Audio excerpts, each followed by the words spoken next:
మొట్టమొదట నేను రేవంత్ రెడ్డి గారికి ఒక్కటే వార్నింగ్ ఇస్తున్నా. రేవంత్ రెడ్డి, నువ్వు ఎన్ని అక్రమ కేసులు పెట్టినా, ఎన్ని కవ్వింపు చర్యలకు పాల్పడ్డా, నువ్వు ఎంత నీచ స్థాయికి దిగజారినా,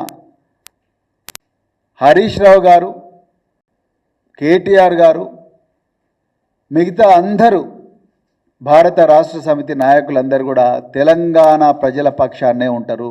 మీరు జైలుకు పంపించినా, ఉరికంబం ఎక్కించినా, ఇంకా ఏం చేసినా ఎంతోమంది పోలీస్ అధికారులను మీకు పావులుగా వాడుకొని కొంతమంది అత్యుత్సాహం చూపిస్తున్నారు. వాళ్ళ గురించి కూడా నేను ఒక 2 నిమిషాల తర్వాత చెప్తా.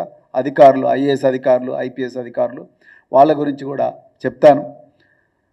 మీరు ఎంతమంది అధికారులను పావులుగా వాడుకున్నా హరీష్ రావు గారు తెలంగాణ ప్రజల పక్షాన్నే ఉంటారు. ఇది గుర్తుపెట్టుకో. నీలాగా ఓటుకు నోటు కేసులో రెడ్ హ్యాండెడ్గా దొరికి జైల్లో గడిపిన వ్యక్తి హరీష్ రావు గారు కాదు. 7 సార్లు ఎన్నికయ్యి నిరంతరం తెలంగాణ ప్రజల గుండె చప్పుడుగా మారిన వ్యక్తి ఇలా హరీష్ రావు. మరి అలాంటి వ్యక్తి మీద మీరు ఏవో కోడిగుడ్డు మీద ఈగలు పీకే ప్రయత్నం చేస్తున్నారు. ఆకాశం మీద ఉమ్మేసే ప్రయత్నం మీరు చేస్తున్నారు. ఇది మీ వల్ల కాదు.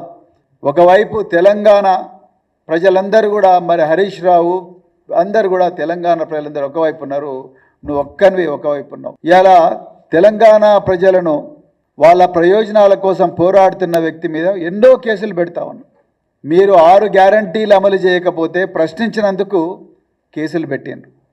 మీరు ఎగవేతల మొత్తం ప్రజలందరికీ రుణమాఫీ ఇస్తామని చెప్పి, లేకపోతే రైతు భరోసా ఇస్తామని చెప్పి, ఇంకా రకరకాల మహిళలకు 2,500 రూపాయలు ఇస్తామని చెప్పి, వృద్ధులకు 4,000 రూపాయలు ఇస్తామని చెప్పి, అదేవిధంగా మీరు ఎన్నో ఇచ్చిన అలవిగాని హామీలన్నింటినీ కూడా ప్రశ్నిస్తున్నందుకు మీరు మొదట మిమ్మల్ని ఎగవేతల రెడ్డి, యనుమల రేవంత్ రెడ్డి కాదు, ఎగవేతల రెడ్డి అంటే మానకొండూరు పోలీస్ స్టేషన్లో హరీష్ రావు గారి మీద కేసు పెట్టిండ్రు.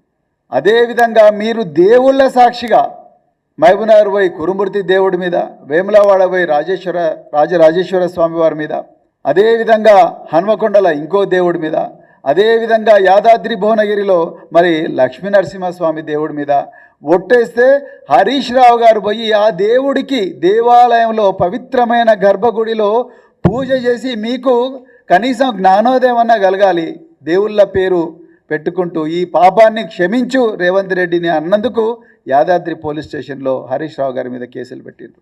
ఎన్నో రకరకాల కేసుల్లో హరీష్ రావు గారి పేరును ఇరికించడానికి మీరు ప్రయత్నం చేస్తారు.